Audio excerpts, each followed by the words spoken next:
And so the claim is that anyone who is on the continent of Africa belongs in South Africa. Was not a visitor. No. South Africa is Africa. We are one country called Africa. This South Africa you are talking about was imposed on us. So we didn't come from anywhere. Speak for yourself. We didn't come from anywhere.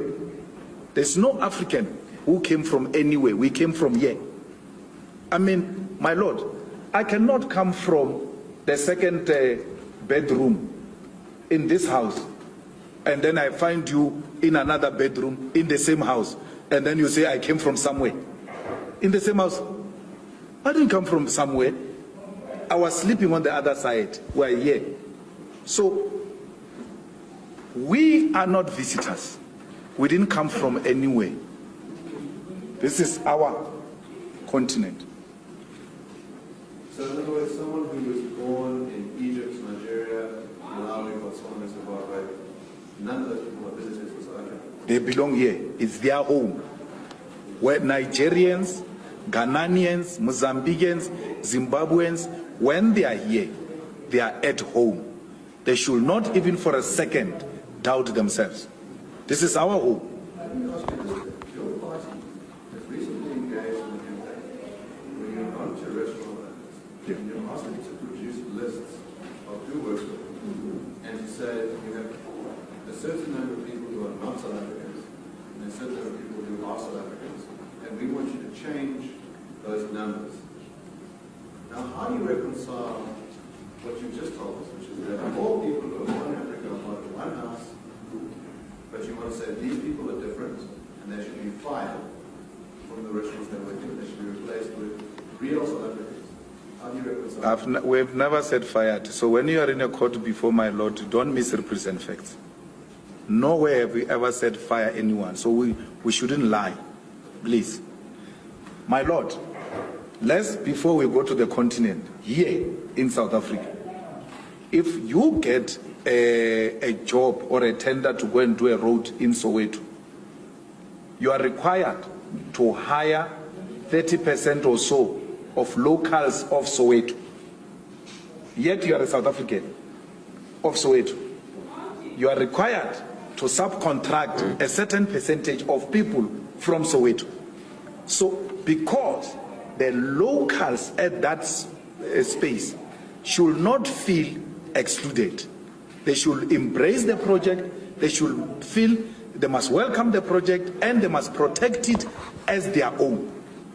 Now, what the white ownership does to our people, my Lord, is that they hire our brothers and African brothers and sisters who are not locals to the exclusion of locals so that they can ignite the xenophobic war amongst our people. They want to thrive, which is what made you survive. Divide and rule. You are dividing us by hiring some of us. I'm a South African.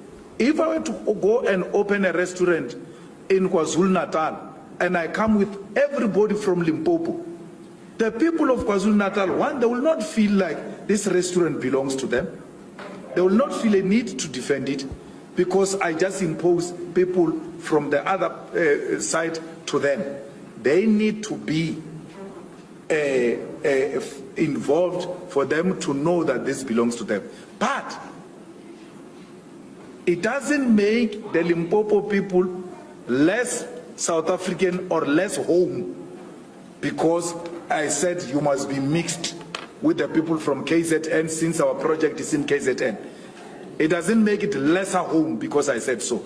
No, I am saying the unity of Africa must start from the shop floor.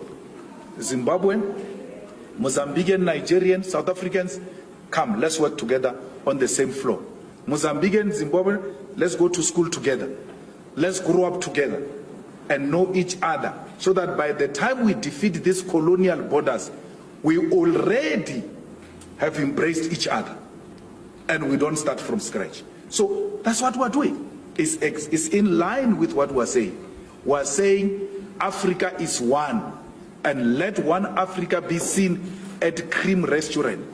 We're not going to allow the bosses to divide our people by excluding others. So if there is a shop, my Lord, that says here we don't hire Zimbabweans, I will go there and fight with them and say, why would you say that? Why do you classify our people and want to isolate them? It will be a wrong practice. So we are starting, and which is what is offensive. You want to exclude South Africans with African brothers and sisters so they can fight amongst themselves and they remain divided. We are saying, no, come together, work together so that the unity starts at the shop floor. You are not happy with that. Let me put to you what you actually did. Yeah. So, in other words, your party goes to Cream Restaurant and says, we've got your jobs, and you employ, let's say, 25 people who are not South African, and 5 people who are South African. We think you should reverse those numbers the next time we come back in 2 weeks. Now, what would it entail? You said, I'm putting words in your mouth about firing. What would it entail to reverse those numbers? But I didn't do that. I didn't go to Cream and say, these are the numbers, and then when I come back in 2 weeks, I want these numbers. No. I said to Cream, I want to look at the ratio of Cream and see if you guys are compliant.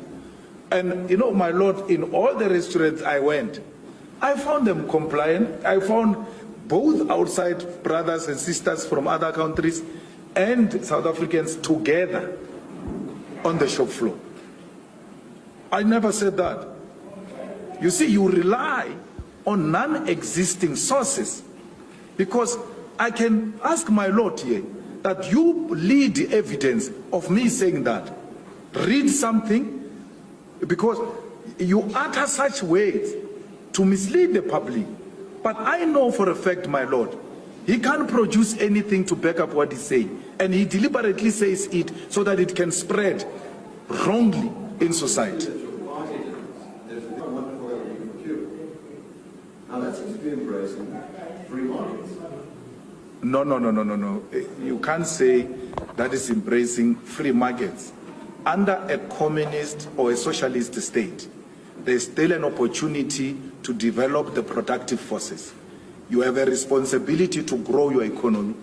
And we know that we exist in a globe today. And for any economy, for it to survive, you require the like-minded forces, even if they are not found in your country, to come and work with you to develop the productive forces. Let's take, for instance, Cuba.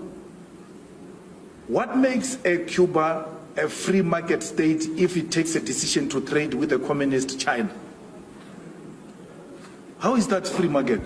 Because the two communist economies are working together to develop their own productive forces.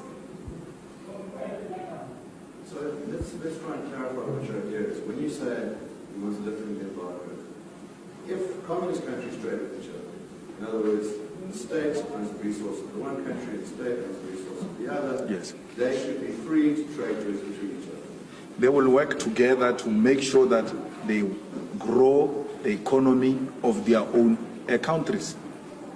Now, so in a socialist communist state, there is no preoccupation with the so-called trade, because in a capitalist society, that's what preoccupies your mouth.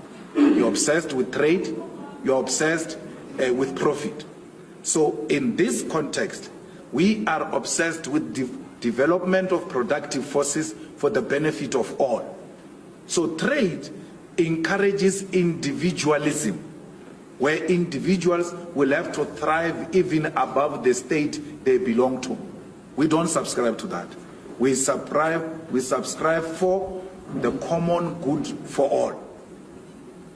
Let's talk about that. So, from what I understand, the nature of communism, the nature of the manifesto is to say that the state must be the ultimate authority. Yes. And the state must be the ultimate custodian. Now, is it of just land or of other property as well? No, land. We own land.